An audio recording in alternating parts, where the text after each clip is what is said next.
Your Toronto FC are no longer the last place team in MLS. This is Waking the Red Weekly, presented by Footy Talks, and ahead on this week's show, we'll chat a pair of wins for the Reds and get you set for the big international break for the Canadian men's national team. To help us do that this week, Peter Galindo of Sportsnet and Northern Football Podcast, among other outlets, will join the show in just a bit here. We'll chat all things Canadian soccer with him, as he's certainly one of the most knowledgeable individuals when it comes to the national team player pool. But first, it's Jeffrey Pinesker. It's Michael saying, what's up, guys? Hey, what's going on, cool cats and kittens? How was your week? Is that a San Diego Chargers jersey? San Diego. That's a Los Angeles to you. It's Los Angeles now. Yes, that's right. That's right. I didn't know you're a big NFL guy. Yeah, well, apparently I look a lot like Justin Herbert, so I had to buy a Justin Herbert jersey and get behind my long lost twin. So nice. Better. That's amazing, man. Yeah, man. Just it's been a fun week, guys. You know, we're obviously looking forward to some massive matches for Canada this week, and in Toronto FC land, guys, things seem like they're going really well right now, and it's a good time, at least in comparison to the rest of the season. So I think we got plenty to talk about this week. We sure do. Yeah, definitely. Nice to return to some positive vibes on this show. There were a couple weeks there. I know certainly when they were mired in their 6-game losing streak, where it was really tough to figure out what we were going to talk about, and you know it was a lot of looking to next season. But I mean, it's still probably a little bit looking to next season at this point. Yeah, but at least we can do so with a little bit more, optimism and a little bit more of an idea of what might be working here for Toronto FC. Of course, 3-2 win over Cincinnati on Wednesday, and then a 3-1 win over the Chicago Fire on Sunday. And that's the first back-to-back they've won all year, which, is not good in itself. But also 2 come from behind wins. I know that's something that Jonathan Osorio highlighted after the game, and obviously a good sign that maybe things are turning mentally for the team as well, because there was a while there where if they get scored on first, you knew the game was over almost immediately. And I mean, it goes without saying as well, since they are now the worst team in the league, the Chicago Fire have won 1 time away from home all season. So it wasn't like these are monumental transformational wins for Toronto FC, but at this point, again, with the season they've had, any win is a win, and the performances have definitely been a step in the right direction. Yeah, those were the games they were dropping. Sorry. Yeah. No, I was going to say, those were the games that they were dropping earlier in the season. And that's against teams like Cincinnati and even I think they beat Chicago, but still, they gave them a hard time. I think Chicago dominated that first encounter. But that's also overlooking a little bit of, Nashville's second place team in the Eastern Conference during this run. Colorado is the team that was unbeaten their last 10 games in Colorado. Like, that's never an easy fixture. So yeah, as Mitch said, like, it looks like things are starting to click now for Toronto FC. Jeff, what were you going to say? Well, we buried the lead, guys. We killed new coach bumps dead. I mean, that's the new Toronto FC mentality, right? Fire your coach, come here for the new coach bump, and we're going to hammer you 3-something. So, don't fire your coach before you come to BMO for a home game. That's essentially the lesson we're going to take home from this season. Maybe don't rebrand as well, because we'll kick your butts. But it's not looking all rosy and sunny in TFC land, but it certainly looks a hell of a lot better this week than it did last. And that's pretty great, because I do think there's something to be said for ending the season on a positive note. We know a change is coming, and at the very least for the mental clarity that will bring, right? Because they always say don't go grocery shopping while you're hungry. Well, probably don't do exit interviews and try and rebuild your roster on the back of just capitulating to every team on the planet and winning the wooden spoon. So I do think we're dodging a bullet here with respect to what the rebuild means, how multifaceted it's going to be. I think we've gained a bit of perspective that was necessary. Just taking the pulse in TFC land. I mean, the amount of people that are now perfectly okay with Javi Perez maintaining his position into next season, I think it's done a complete 180, right? There's still people calling out for Andrea Pirlo for whatever reason, but most people are pretty comfortable. I mean, gaining winning that locker room in this situation is quite a coup, and all signs point to that Javi Perez has earned the trust of the locker room, and that can't be understated. I mean, this was a horrifyingly bad locker room, and all signs still point to it not being the best, but the fact that he's got the trust of his players, that's big. That's huge. Yeah, absolutely massive. So let me ask you guys. Mm-hmm. This is something kind of I think TFC kind of beat around the bush, or like they're giving some sort of generic answers when asked. What's clicked for this team in your opinion? Mitch?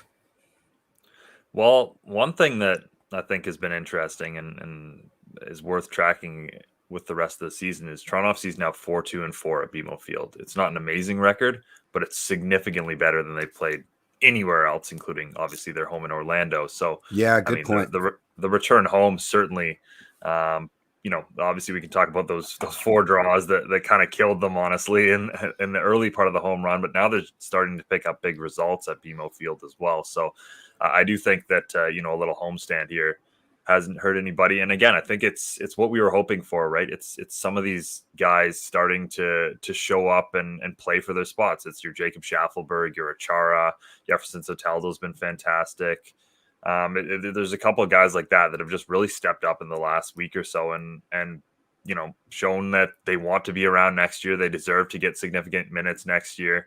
And that's, again, if you're a team out of a playoff spot and clearly, the Canadian Championship is all they have left to play for, the other thing they have left to play for is their job. So that in itself has been good. And again, I think I tweeted this out, but Jefferson Soteldo is the oldest of that group at 24. Like there's something you can build around here, and that's starting to become clear. Yeah. They've their next 4 out of 6, I think, last games are at home at BMO Field. So that's something to watch as well. Jeff, go ahead. I mean, I don't know about you guys, but that Molinaro interview he did last week where he mentioned that, the emergence of Jacob Schaffelberg is possibly off the back of not having pause in the starting 11. I've given that a lot of thought. And what happens when pause comes back is a question that none of us can answer. But I found that interview with JMO last week really fascinating in terms of the insight that he gave and some of his takes as to what's working now. It is interesting that Yef and Schaff seem to be making the connections that he wasn't capable of making in limited minutes with some of our more marquee players.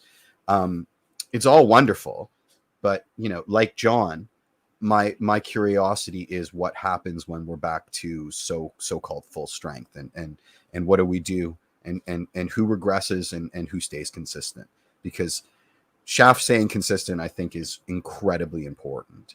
But who knows? He's about to go to a international break. He could come back, like Alistair Johnson, just 1,000 times better as a consequence of his club team and then working under Herdman. And we have all seen the quote, Herdman is very excited to work with our boy Jacob. So all signs point to excitement, Yeah, and what I will say about that is, a lot of people, I think Graham included, let me just bring up Graham's comment here, is kind of like similar line of thinking as you, Jeff. Yeah. I'm curious how you guys see the return of pause impacting the current formation, which would most likely mean Soteldo moving back to the left wing. Now, I don't know if that's necessarily the case, because over this stretch, it's been Achara that's actually been shifted out to the wing, and Soteldo's been playing through the middle for the most part. He's actually been playing the closest to a striker than I think anyone in that group, although Achara and Soteldo are kind of interchangeable there. So that's something to watch out for too. Like, it doesn't necessarily mean Soteldo automatically shifts back to the wing. Actually, last match he shifted to right wing, and Achara at halftime, and Achara was moved up to striker. So I don't think anything's kind of locked into place here. I think Soteldo's a versatile player, and same with Achara. So perhaps there is some movement there that is feasible. But let's bring our guest on, because I think I see him there lurking in the background. He sure is. Absolutely. All right. Yeah. Nice. Now joined from Sportsnet and the Northern Football Podcast, Peter Galindo. Thank you so much for joining us this week. Yeah, thanks, guys. Appreciate you having me on here. Pete, Yeah, what's going awesome. on, man? Yeah. Good to see you. Yeah, good to see you as always, Mike. Yeah, I know. Me and Pete back in the day when I was interning at Sportsnet, we would be on the news desk together. So good to Amazing. see you. It's good to see your face again, and good to have you on to chat some exciting times right now, man, in Canada soccer. Holy Yeah, moly. and it seems like every window now, it's always a case of this is the most important window for Canada, and then November comes around when they're hosting Costa Rica and Mexico. It's like, oh, this is important, and then January, February comes around, same thing. So It's it, The it- Bachelor. always It's good, the most dramatic season of The Bachelor ever. Every new season. Yeah, So that's exactly. that's what we're into right now. The hyperbole years. It's our Carlsberg years in CanSoc. So yeah, absolutely. Yeah, well, that actually works out well because it leads me into my first question here, which is sort of to do with that. But basically, you know, obviously Mexico away, Jamaica away. These are difficult fixtures, and then Panama's coming to BMO Field, who looked a tricky team so far and kind of surprised everyone in the first window. What is a successful window here for Canada? Because we know home games are paramount. Have to win your home games, especially against teams like Panama, and then pick up as many points as you can away from home. What would you say is successful for the team here?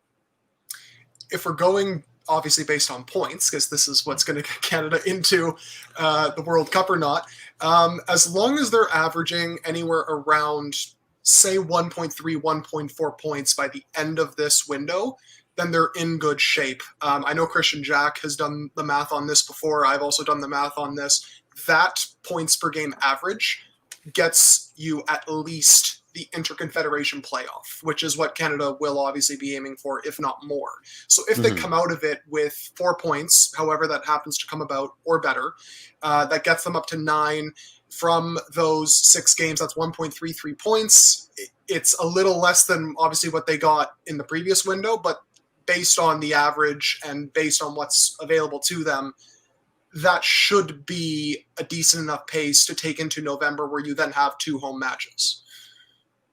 Yeah, fair enough. And I guess their biggest test to keep that pace and pick up some points will obviously be at the Azteca, taking on probably the best side in this region, if not definitely the best side in this region in Mexico. Unfortunately for Canada, Peter, they're obviously going to be without Junior Hoylett and now David Wotherspoon as well, ruled out, obviously travel regulations or whatever you guys want to phrase it as. Who steps up in their place? Because those are 2 guys, in the center of the park that could make a difference. I know Junior Hoylett has been. So who steps up in their place, in your opinion, for that match?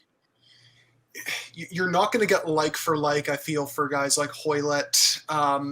Wotherspoon, I mean, you at least have a somewhat carbon copy in Mark-Anthony Kaye, who can at least get the ball forward deep into the final third.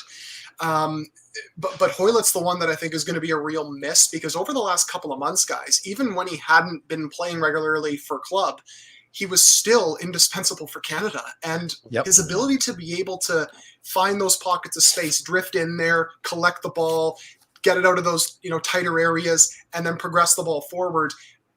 Very few attackers, if any, in the player pool right now can really do that, and certainly in the squad can do that. You can argue Buchanan at times, Davies at times, but you feel a lot more secure when Hoylett has possession, I feel, compared to those guys, where it's almost like a massive kind of risk reward with those guys. And you're going to get that with young players and players who play the way Davies does.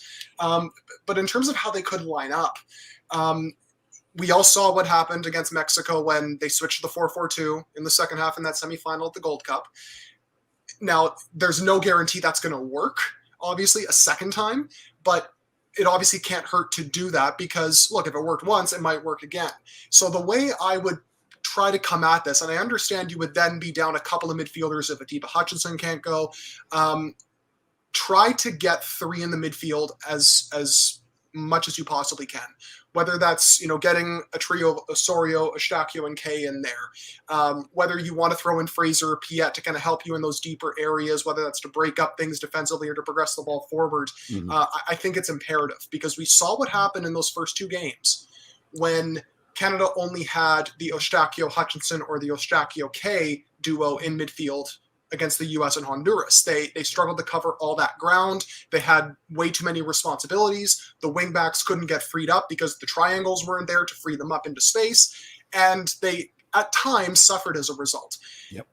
Obviously, the massive difference now is, I mean, compared to the El Salvador game to those first two games, was quality of opponent, of course, but then Osorio comes in, and you saw how just liberated Buchanan and Larea as well were in that match. So I think that's why you have to try to get that trio in there. And then the way I would probably do it, if you want to get both Buchanan and Davies out there, and in order to line up in, you know, a 3-5-2 or a 3-4-3, and then go into a 4-4-2 mid-block off the ball, you go Johnston, Vittoria, Miller at the back, at least to start with. And then in your midfield, or in your bank of 4 or 5, you have Osorio, Eustaquio, K, and then one of Larea or Atakubi. You probably go Larea just based on how he's been performing for club and country recently. And then you go Buchanan, David, and Davies up front.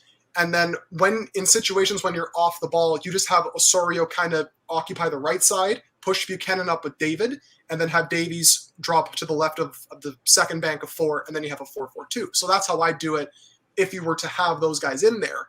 If not, like say you want to rest Buchanan because he's on a yellow card, which is another thing that Canada has to worry about here, or some of the yellow card warnings, you then put Larea on the right. Maybe you start at Akubi, you keep that trio together, and then I would maybe go David and Davies up front, because the way Mexico can't cope with, you know, speed up front when they're pressing their defenders, and Edson Alvarez is not the fastest guy, that could really cause a lot of problems if you go with that duo up front, and then it frees up Davies from having to track back. He can just conserve his energy towards kind of putting pressure on the Mexican defense. Yeah, we saw that with Buchanan in the Gold Cup, where, but as you mentioned, when they shifted to that 4-4-2, like he just wreaked havoc as a striker, just getting in behind. But yeah, Jeff, go ahead. Well, I mean, this is a new one. You usually steal my questions, but this time you stole my question and wrote your own question. And then Peter, that's essentially the same question. I've never ever seen this before. And then Peter answered it so eloquently that I have no questions. So I'm going to borrow one from Ivan down here. Do you think Schaff gets minutes this window? I can see it, especially with potentially Laren missing out in at least one, if not maybe 2 of the games. And look, I mean, he deserves possibly getting a look. He's really progressed as a player this season, even early on in the campaign with TFC. You know, I was tweeting things like, oh, you know, I'm liking how Schaffelberg is now, you know, finding those areas to get into promising scoring positions, and he's finishing off the chances now. Even if that was maybe the only positive thing he was doing, at least he was doing it. And obviously early on, Toronto FC needed every positive they could get. And some people were responding saying, oh, I don't know, he's not really impressing me too much. And I'm like, well, maybe I'm just seeing things wrong. I don't know. And then recently, since he's come back into the 11, he's now added a little more creativity to his game as well. You feel like he's a lot more willing to hit progressive passes in behind, to hit crosses into the box, to take on defenders, whereas maybe last year or prior to that, he was maybe a little hesitant to do so. So you put that together, and you have a fairly complete attacking player there to throw on for, 20, 30 minutes off the bench, even against Mexico. Because, I mean, as I said, fresh legs, running at that Mexican defense, exploiting the fullbacks on the left side, or maybe even as a free roaming striker, that could cause a lot of problems. So I could certainly see it. Amazing. Let's continue in kind of the squad depth conversation here. And Peter, I know you're someone who pretty extensively tracks the Canadian men's national team player pool. So I know it's a tricky time, right, where you don't want to be bringing in too many other players in terms of disrupting what John Herdman's building here, and in terms of just continuity's sake. But who are a couple of the guys that Canadian men's national team fans should at least keep an eye on in terms of potential future call-ups for what they're doing, potentially over in Europe or here domestically, that we might see at some point during this cycle? I think the one that's maybe hot on everybody's, tongue right now would probably be Richie Ennen. I know Alex Gonge-Ruzic mentioned him on Herdman's media availability the other day. And they're definitely tracking him from the sound of it. And how could you not? I mean, he's doing very good things in Russia right now with Nizhny Novgorod. He would be one to look for probably January, February, when MLS players are out of season and you maybe want to bring in some more informed players. Little surprised maybe he didn't get in this time around, but I can understand Herman wanting to, promote from the youth levels and, bringing someone like Charles Andreas Brim in there, even though he's someone who maybe hasn't impressed me as much even recently. But, it is good to reward guys who come through the program at times, right? Because then it shows, there's a pathway to the senior team, right? So he's probably one that I would look at for sure in January, February, is getting a call up. Bilal Habouni is another guy as well, just to add to the center back pool. He's been majestic for Werder Bremen's reserves recently. Like, he's so comfortable on the ball. His experience playing in a more advanced role in his early days in L1O, I feel, are really serving him well to be able to be comfortable carrying the ball forward and hitting progressive passes or, just finding space, right? So he's someone that you could watch out for as well. But there are a number of names really that are kind of escaping me right now that I feel I'm going to remember over the course of the show. When you look at guys, just yell them out completely out of context. Man, I'll try here. But certainly those are a couple of guys that right off the bat I'm like, yeah, those are two that you could definitely watch, especially and then because with certain potential MLS players missing out, maybe that's a spot for them. Yeah, the idea of a ball-playing center back in this Canada squad is makes me crazy, but hopefully it works out because, damn, that'd be an interesting tactical He was wrinkle. A striker. He was a striker growing up, and he played for Western University. And just to think about like where he is now, from going as a Western Mustang soccer player to playing for Werder Bremen's reserves, is just insane. Just the success he's having too. It's great to see, some players pan out later than others. And if he can continue this trajectory, I see no reason why he can't be included down the line. But yeah, go ahead, Jeff. Sorry to interrupt. Oh, no worries. This question's going to take forever. Do you agree with CanSoc's decision to stage the next round of home games post Panama in Edmonton? I can see why they're doing it. I think everybody expected, and this is going to be the same case for Vancouver probably in the following window as well, all the World Cup hosts for 2026 are going to get some games here just to test it out and, obviously see what's going to happen when obviously the big dance comes. So I'm not shocked that Edmonton got it, because if it wasn't going to be, in November, maybe then in March, but then those are crucial qualifiers. You probably want to be playing in a more familiar setting, which, most of these national team players are from Southern Ontario. They are comfortable here when they come back. They have a solid training facility to go to. Obviously the stadium has a pristine surface, and certainly in comparison to Commonwealth Stadium. But when you look at the other side of it, I'm not really sure how much of an advantage it's going to give Canada, because maybe in some cases, some of those, Mexican and Costa Rican players are not going to be comfortable playing in basically freezing temperatures in November, as well as potentially snow. But neither are the Canadians, right? BC is the only province where they actually play through the winter. And I should know, I did play in BC through the winter. And 4 degrees and rain is bad, but let me tell you, -10 and snow is a lot worse, especially when you're playing on turf, or even, 2 degrees and snow is really bad on turf. So I just feel like it's not going to benefit Canada's game in that way. And considering they're going to need points, a draw at home to Mexico is fine. Like, if you have to grind out a 0-0 there, you take it. But against Costa Rica, those are probably 3 points that you look at and think, yeah, we can take those. But if you can't really play the way that you want to, and if the turf isn't bouncing your way, and if the weather is really uncomfortable, it's just not going to really be advantageous for you, other than maybe being able to pack Commonwealth Stadium, which might be kind of cool to see.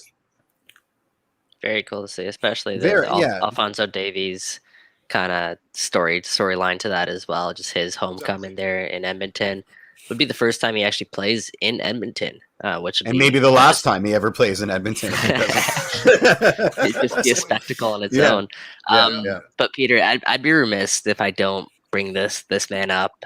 I read an interesting tweet yesterday, I think it was, and it's that Jonathan David, he has more League One goals combined than Kylian Mbappe, Lionel Messi, and Neymar.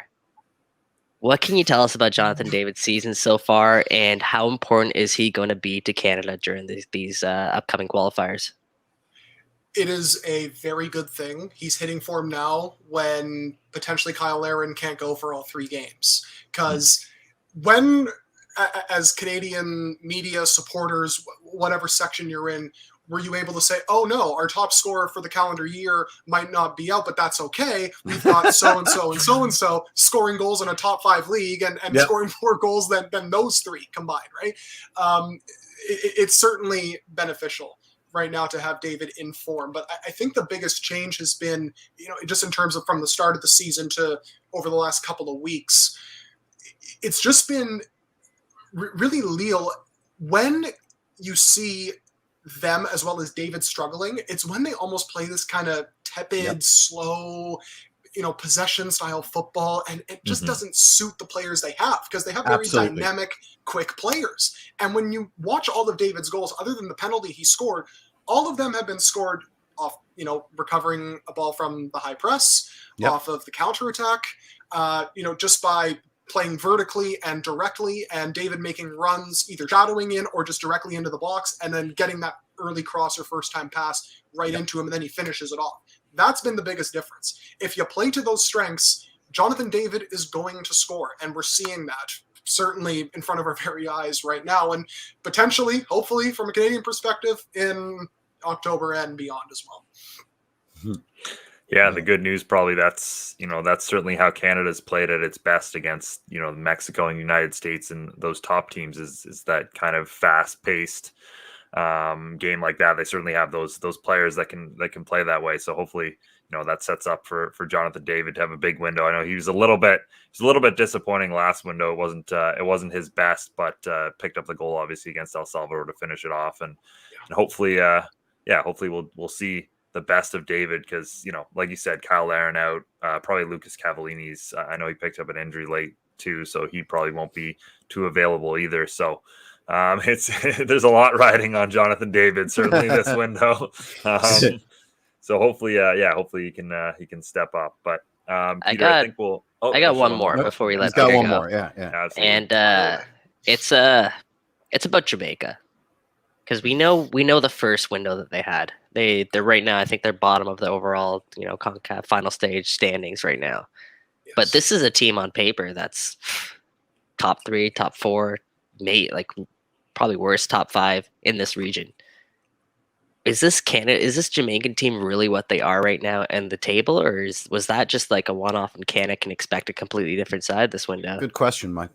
Yeah, I think you have to expect a different team, because a lot of national teams, and Canada was lucky in this regard last window, they were heavily affected by those UK travel restrictions. Right. And now Canada's feeling the effects with Hoylett and Wotherspoon. Now, it's not the worst thing in the world. Jamaica certainly had it worse, because pretty much all their dual nationals play in England and are of English descent and or were born there. Right. So that's really unfortunate for them. Now they've, been able to bring in Mikel Antonio, one of the top scorers in the Premier League. But even guys like, Ethan Pinnock playing for Brentford, you got Liam Moore, you've got, I think Bobby DeCordova-Reid from Fulham, Kamar Roof, who's done really well at Rangers over the last year or so. They have a little bit more quality. It's huge from a Canadian perspective that Leon Bailey's not fit to be able to play for Jamaica. That's massive. That's huge. Massive. But still, they have a little more quality than they've had in the previous window. And that is going to be a bit of a worry. The one benefit from Canada's perspective is, much like against Suriname, when in hindsight it's crazy that people were worrying about this, but the one thing that Canada has going for them that Jamaica doesn't is familiarity, chemistry, and just being able to seamlessly shift from one tactical system to another. A lot 100%. Of those Jamaican players are not going to be used to it. So that's going to be very beneficial. That being said, if Canada does slip up and, gets, Mikel Antonio going into, in a load on goal, right? He's going to have the quality to finish off the chance, whereas maybe other teams wouldn't. So that would be the one concern you look at. But certainly they're going to be a bit more of a test, but should still be fairly winnable for Canada, provided nobody gets suspended and some of those doubts are able to play. Awesome. Pete, listen, man, great stuff, dude. Obviously a pleasure having you on, and I'll throw it to Mitch to actually wrap you up properly because I suck at this part. You're not the only one. I also am terrible on my own show, finishing off and transitioning and all that. It's yeah. Yeah, no, definitely make sure. No pressure, Mitch. Do amazing. No pressure.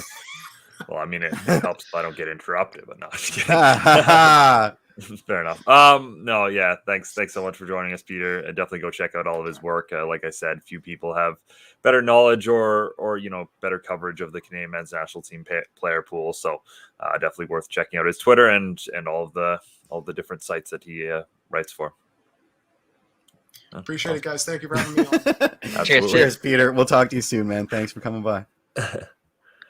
Awesome. Well, that was great. I think John Herdman just has to run out that same tactical formation against Mexico, man, we'll that answer was pretty terrific. I was taking notes the whole time because he had like his subs worked out and everything else. I mean, hire him, Kansock. Awesome stuff from Peter. Yeah. Obviously, you can tell just by speaking of the knowledge that he has and the passion that he has for this game, and it's great to see, man, because there's so much potential for covering the sport in this country right now, and we need more voices like Peter's to really push this game forward and really just.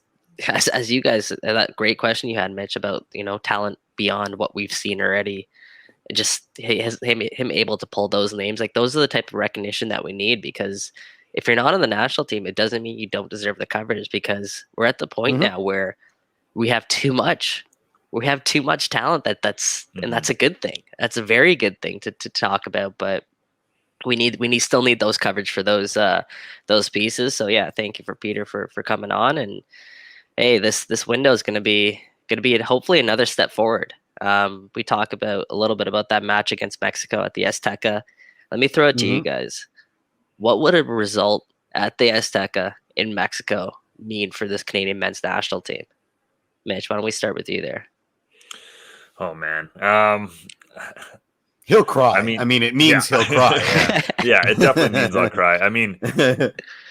It wouldn't, but if they somehow picked up a win here, like it would feel like they qualified for the World Cup because that's such like everyone who's tabulated their points and tabulated their results, like everyone's putting a 0 next to this game. I think just because the opposition, where they're playing, where it comes in this window, the players they're missing for this game. Like I think I know they played them very well at the Gold Cup, and it was very close, but they still didn't get a result in that game. And on top of that, now they have Jimenez back in the lineup. Chucky Lozano back in the lineup. They have fans in the stands inexplicably. So sure, yeah. Canada, and to counter that, Canada does have JD and Alfonso now, so it's not like it's only Mexico who's bolstered their squad since the last time they played, but. Yeah, I mean, you win a game like that, and all of a sudden, it changes everything. So if Canada is able to get a point or a win at the Azteca, I mean, it's huge. It changes everything. For me, it's like that. It's like that last hurdle. It's like their biggest test, really, and their biggest kind of measuring stick game, because that to me is the toughest place in the region to get a result. And if they were to, we saw what they did against the United States in the U.S. Check. We saw what they did at home against the U.S. In 2019. Check. And even some of these Gold Cup performances and how they kind of breezed through to the semifinals, and really in that game against Mexico in front of 70,000 supporters in Texas that were really just Mexican supporters, except the one guy. Except the one guy. Yeah. Legend. Absolute legend.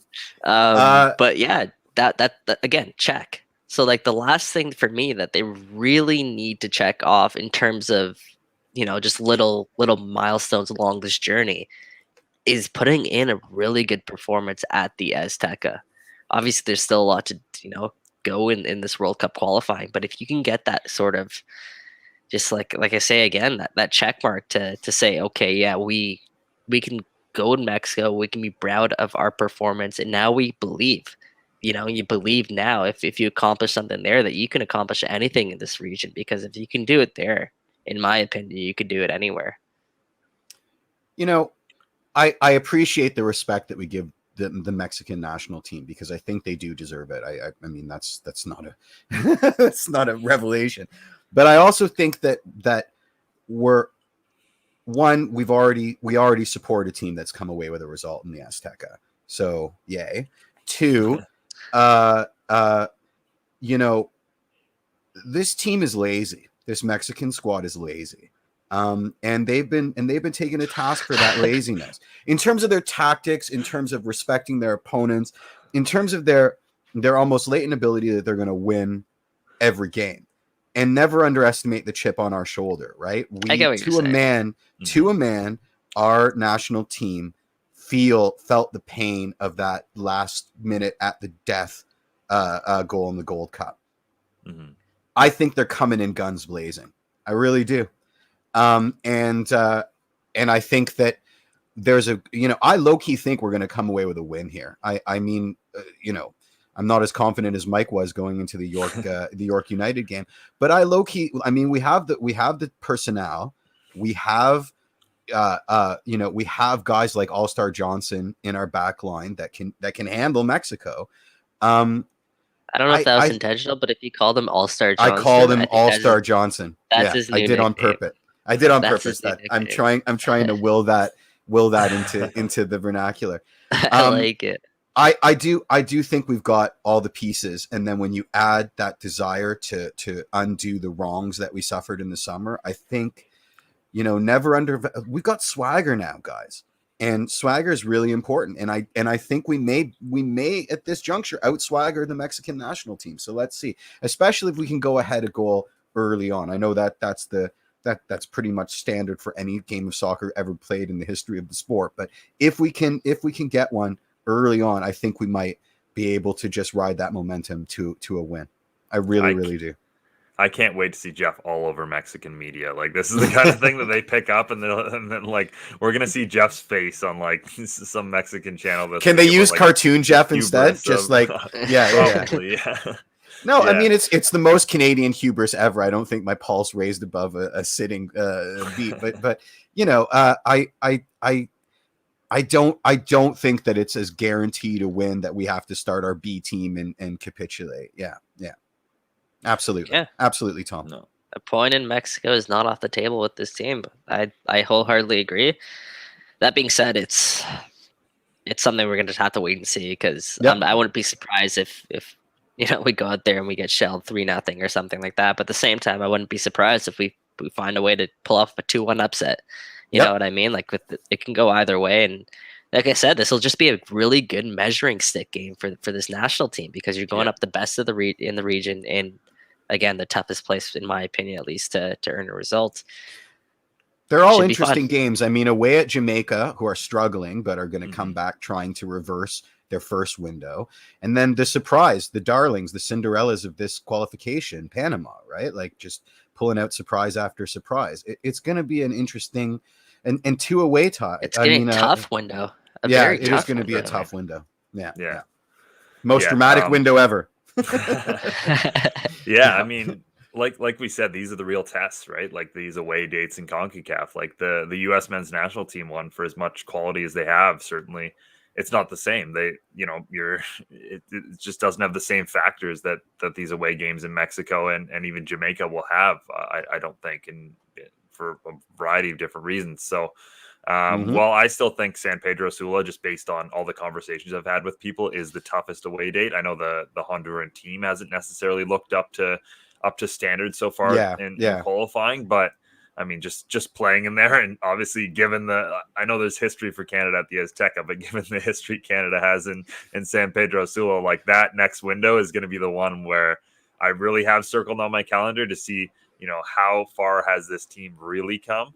Yeah. But with that being said, we'll learn a ton this window, which I'm excited about. Like, we'll really learn about when things get very, very tough. Like, it's one thing to go behind against Honduras at home and get a result. Like that is a sense of mental toughness. Same with going behind against the U.S. Absolutely. Getting a result. Those are great results and good sign of the team. But going behind at the Azteca, I mean, that's a whole different ball game. So.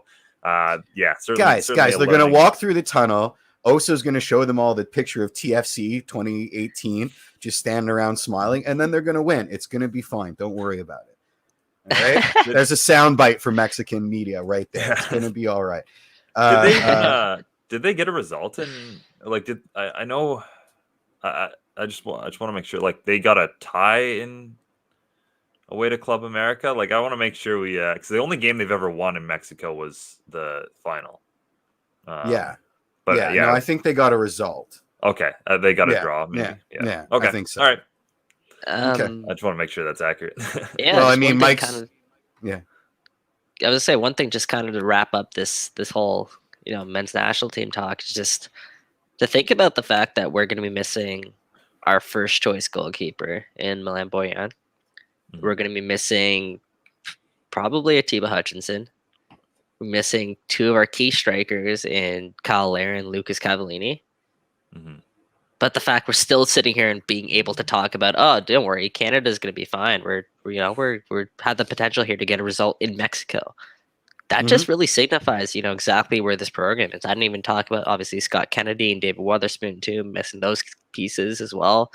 Like, the fact that we're now missing players who play in Europe, who have proven to be key pieces to this team, but we're still able to confidently say, Canada could have, like, a great window. Like, that just signifies, again, just where this It's program's wonderful. at and the depth that we have. Like, it used to be the days if, like, you're playing on a team in Europe, like you're in, like 100. We want you, and like We want like you. usually the most of the part, like they were turning us down. They were turning Canada down. Now there's players that are playing in Europe and can't even get into the men's national team side. Mm-hmm. That's just the way the needle has been moving, and I'm just like this has happened in like a matter of like I don't know, a year, 2 years. Where like we've pretty grown fantastic. to that point, right? Yeah. It just goes to show you that even man. in the deepest, darkest pits of despair, that the corner is only around the next bend, right? Like it really does. It's proof positive because it's been a sea change. We've done a complete 180, and some of us have whiplash in a professional context, but it's fantastic. Every time I stop to think about where we are in terms of the national teams, both the women's and the men's side, I lose it because it's incredible. It really is incredible. We're talking about some real exponential growth and a lot of opportunities in this country to push the game in myriad different directions. It's wonderful. I mean, it's absolutely fabulous.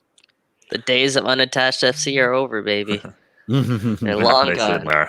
Yeah, I was gonna ask. I was gonna ask for Michael Singh, Canadian men's national team injury update. So we kind of got that there. We got all the players who are out, and it's certainly a tricky window from that perspective from John Herdman. So we'll see how he handles it in terms of the squad depth and who he plays in the different matches and who he can play in the different matches, because we know there's a couple of guys certainly carrying injuries and who we're not even sure are there or what have you. So that's why he called in 27 players. That's why, guys like Soteldo, or sorry, not Soteldo. Wow, I'm already trying to move on to the next topic.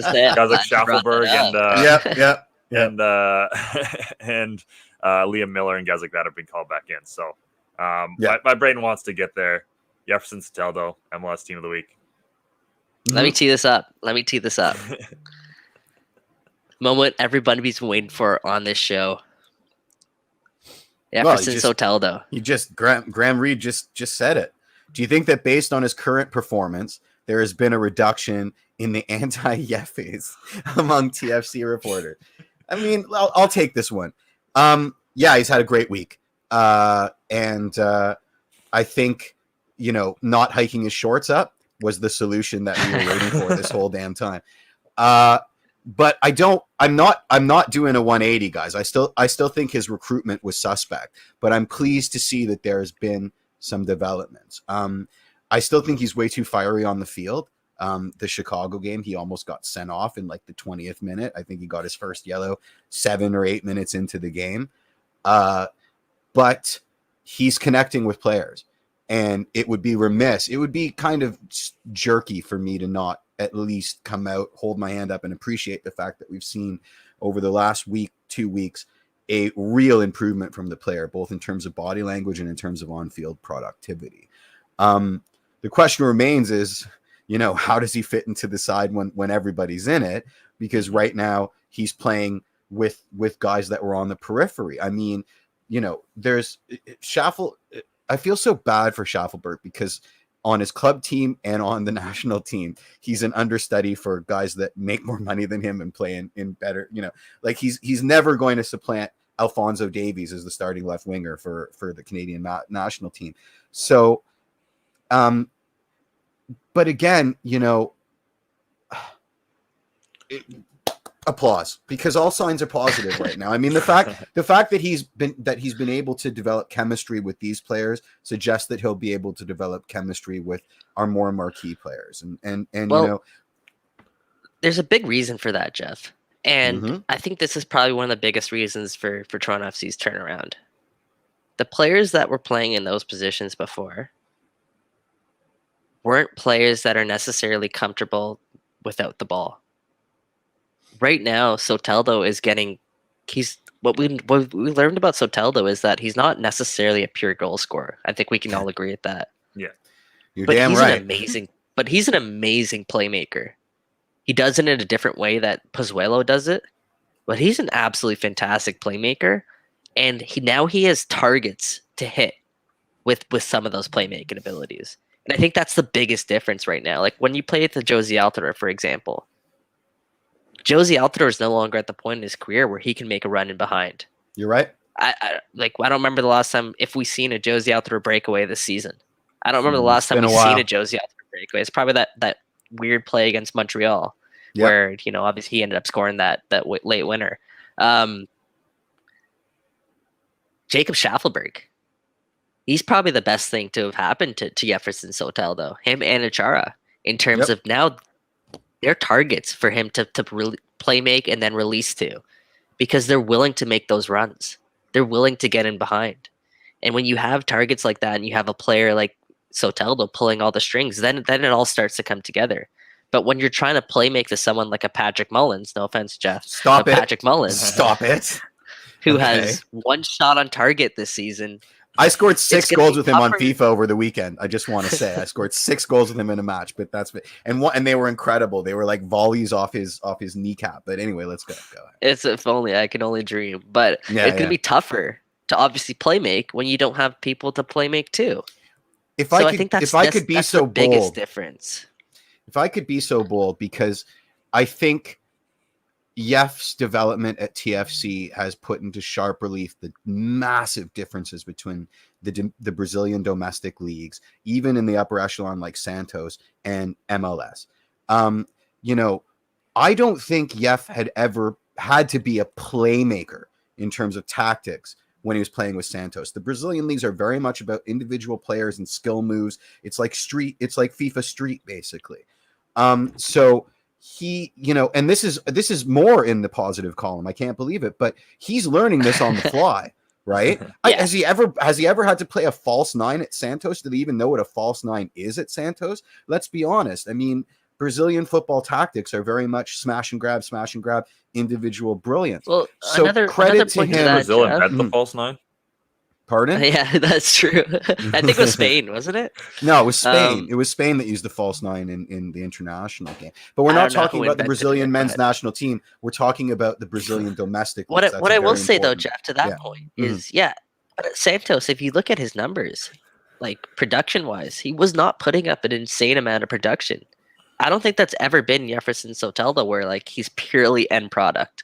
Yep. He's always like, if you watch him play, like for me at least, like the quality's there. He does so much more than to beyond that final product, which is obviously what TFC lacked, heading into the season.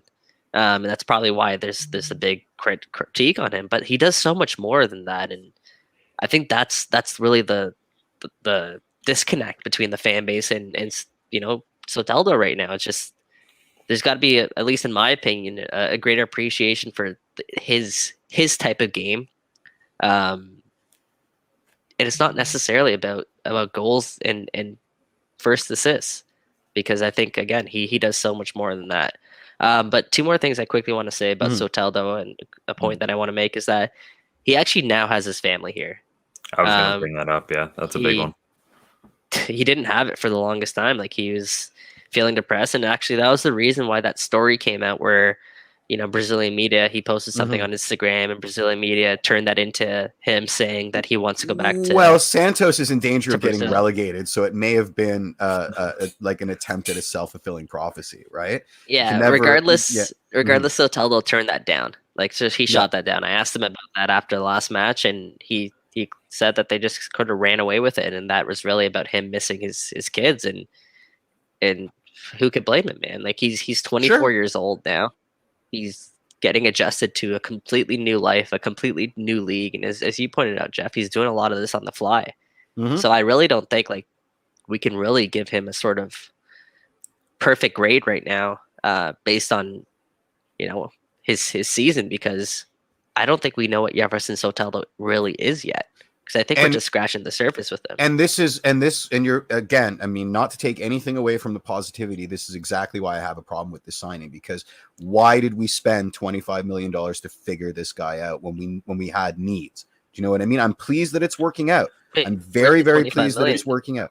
Well, whatever, tens of millions of dollars. I mean, let's not give it a defined number. Wasn't it like $6 million per year? Sure.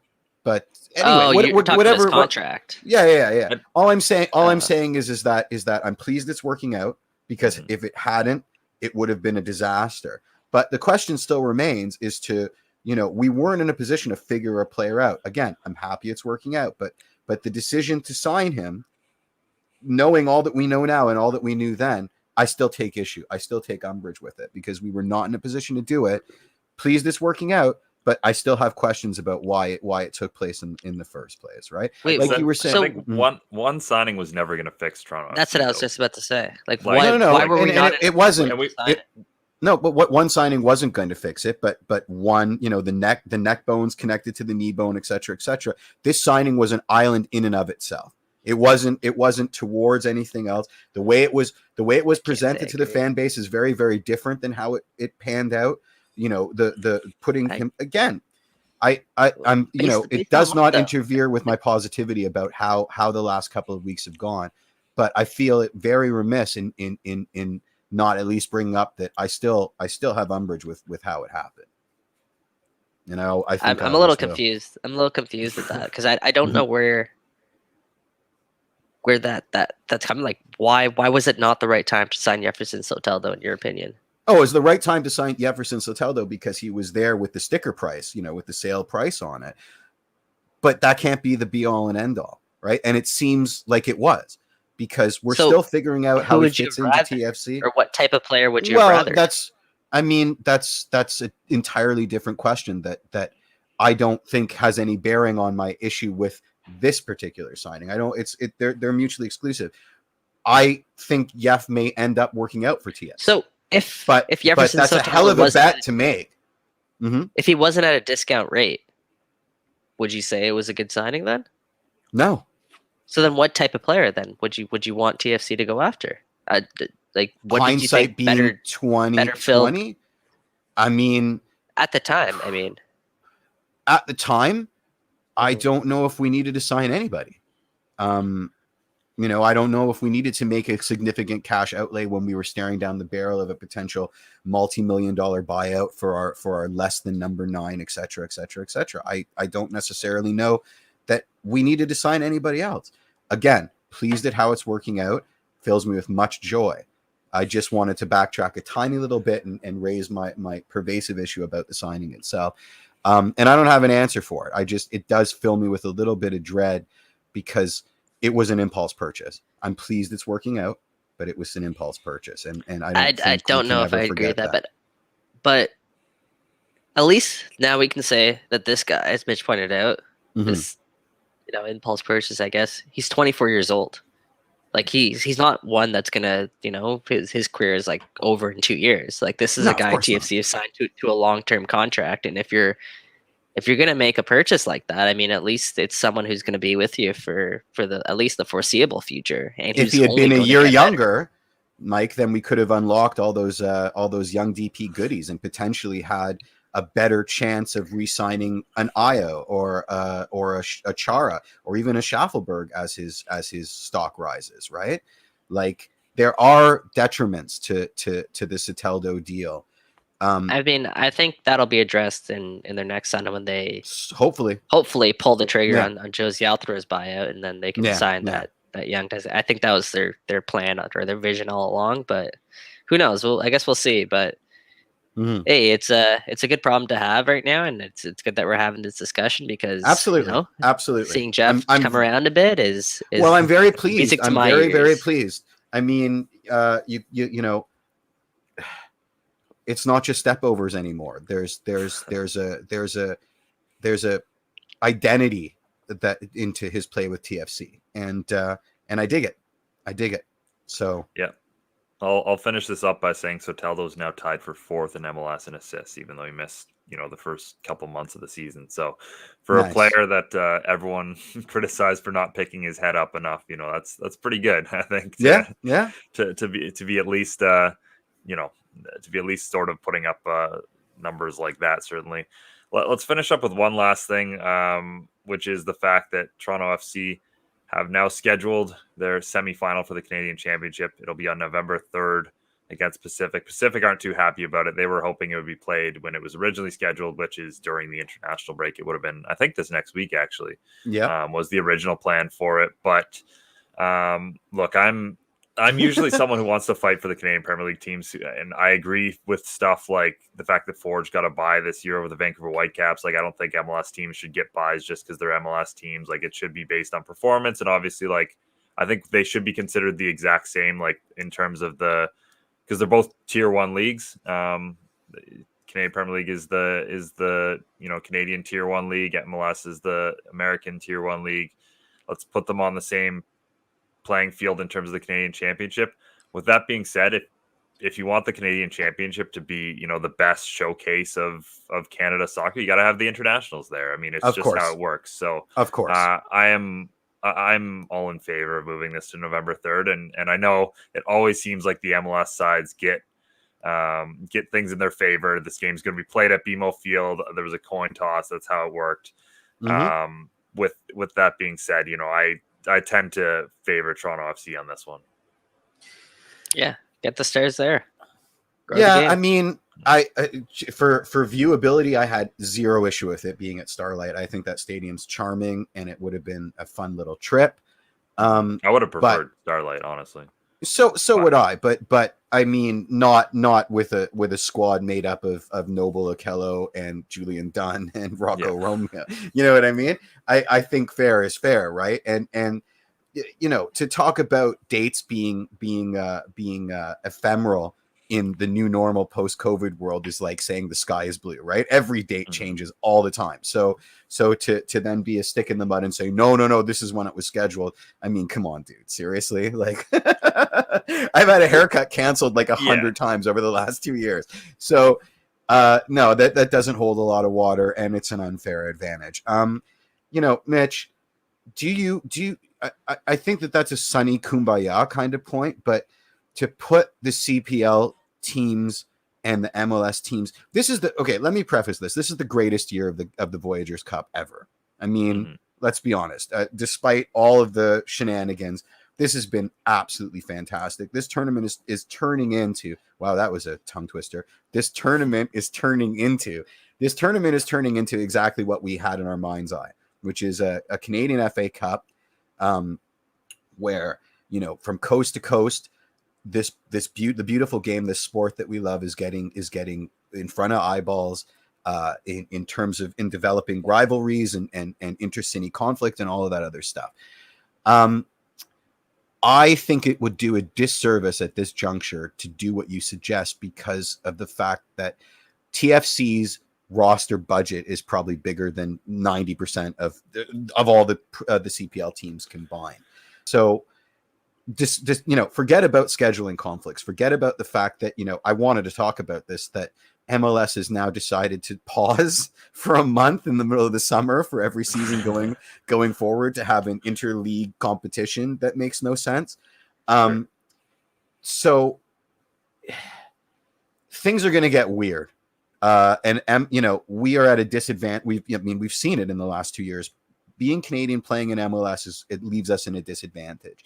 Leagues Cup adds to the fixture congestion when the Can Champ Voyageurs Cup should be played. Giving MLS teams a bye isn't necessarily about the talent on display, but it's more about making sure that players don't get injured, because unlike the CPL, there is the MLSPA, right? So I don't think that's going away anytime soon, I guess, is my roundabout way of saying. My argument is in some ways, like, obviously you want to give these teams the opportunity to have their best players there. I'm not for playing games in international break at any juncture in any league. Yeah. So that's my thing with that. But why should the Canadian Premier League, or I guess Canada Soccer, care that there's this Leagues Cup thing and all these other competitions? Like, I think they should just do what's best for their competition. And obviously I'm not saying, I just think it's performance based, right? Like, you want to make sure that if you're giving buys out, it's not just because they're MLS teams, it's because Pacific beat the Vancouver Whitecaps. They deserve that. Well, buy, yeah, right? in an ideal world, but also I don't think CanSoc wants to go to war with Garber and the Garber boys, right? Like, I think they have to be aware that MLS is going. It has the but I mean, MLS or the Canadian teams need this competition as much as anyone else because they're way into Champions League. So I think Canada Soccer has some power there. A great point of reference would be the U.S. Open Cup, and kind of how that competition works. That's all I was going to say because I have no idea how that competition. Well, and there's a huge controversy down south in how is the U.S. Open Cup going to be played. Right? Is it going to shoehorn itself? Is it going to shoehorn fixtures in around this stupid Leagues Cup nonsense? And if they do, is that going to create fixture congestion? And if they do, is that going to get them in hot water with the club front offices because they're taking marquee players away? They may get injured because, of course, if you play 15 games a week, the chances of getting injured are exponentially higher. I mean, unfortunately, we're in a situation where we've got it's like all the American intelligence agencies pre 9/11, right? You've got all these different huge monolithic entities that don't talk to each other and start making checks. So I don't know where CanSoc belongs on the hierarchy there. I suspect not very high, right? Jeff, your analogies are the best in the world. Thank you. Thank you. I don't know how you. But I think they're between a rock and a hard place, right? And they're sort of they have to schedule around whatever the mighty MLS down south decrees, for better or worse. And it's not going to get better. So are you saying MLS players' lives are worth more than Canadian players' lives? Canadian Premier League players' lives, Jeff? 100%. Trying to say? Yes. Exactly. You figured me out. I would have gotten away with it too. If it wasn't for these snooping kids. Damn it. What I will say is, like, the format of this competition, everything has changed like 100 times. There's obviously been some mistakes and questionable decisions along the way. 99% of the time, it's worked out, and the product on the field has been amazing. This competition's out. Well said, Mitch. Coverage randomly, not always for the sake of Canada Soccer, just how it's worked, how the rivalries have worked out. Like, this year has been another monumental moment for it between that night at Starlight, and some of the other fixtures have been fantastic as well. So, I think it will end up working out, but yeah, it'll definitely make next year all the more interesting. And again, there's always something with the Canadian Championship and scheduling. Is anybody else doing the double? I got my tickets to Tim Hortons Field for CF Montreal, nice. And I got my tickets for BMO for Pacific. So doing the double. I like it. Is there like a staggered time, like the same day? No, it's the 27th that CF Montreal are playing Forge. So that one's it's not even on the same day, but that's another one. I did want to just briefly just mention that one because the fact that that's being played at Tim Hortons Field makes it all the more interesting. We know what Forge has been able to do at that field in CONCACAF League against some much better opponents. And, Montreal has obviously been the best MLS team from Canada this year, but easily, that's going to be that's in terms of the Canadian Premier League versus MLS rivalry. This one, that's the one that I'll be looking at most closely because I think Toronto FC, like Mike said, probably have Pacific, especially in the form they are in right now, but that one could be a lot closer. Definitely could be. And I think, man, if it's also the Brother Chouanier Derby, guys. Ooh. Oh, that's a point. good point. Yeah. I love those guys, man. Like those They're guys good. are they're so talented. They're fun to watch. I know. But let me ask you as I started to keep dragging on here, but one game final. Toronto SC against CF Montreal. Mm-hmm. Which team are you taking? I'm still taking Montreal. I think, again, I know it's coming off a great run for Toronto FC, and you mentioned the bigger teams that they have beaten and gotten results against, but I don't know. I still on the bulk of this season, I'm taking Montreal just because, if we had this discussion a couple weeks ago, none of us would be picking Toronto FC. I don't think. TFC. TFC. That's my pick, guys. Yeah. Yeah, well, it's because Jeff's a diehard TFC fan and Mitch is a big time fan. So I asked the two worst possible people that question. I should have known exactly what answer I was going to get there. Yeah, you should have. We've only been doing this for a year and change, Mike. You should have seen that one coming from a mile away. Yeah. Honestly, though, like I would have a hard time betting against TFC. Especially when you factor in the potential return of Pozuelo and just the form that someone like a Schaffelberg, a Char, like they seem to have started to click, and now their results are obviously starting to go their way. I don't think Montreal is also like a fantastic team. Like I think Montreal is a solid MLS team, but they're not anything to write home about. Like their form's also dipping. Because they might squeak into the playoffs. They might squeak into the playoffs right now. I think they're the seventh spot. So like, again, they're not the best team in MLS. They're not the New England Revolution we're talking about. And I think running away with that points record. Yeah, I think we can all agree. Like Toronto FC on paper, they're better than what they've been showing at least this season. I think they're probably if they were still in it. I'd be more worried about the Caps because the Caps are on fire right now, but Montreal's form is dipping like nobody's business. So it should be interesting. So I guess the wrap up was I think that TFC are closer to the team they are now than the team they have been for the majority of this season. And I'm not sure if you guys would agree with that statement. I would, yeah, certainly. Yeah, me too. Me too. But this is going to be an interesting in between shows because I feel like we end up on Mexican media for what Jeff's been saying, and I feel like we end up on the Canadian Premier League media channels for talking about a Toronto FC CF Montreal final before we even reach the semifinals. So you might see our faces in some interesting and unusual spots this week. But absolutely.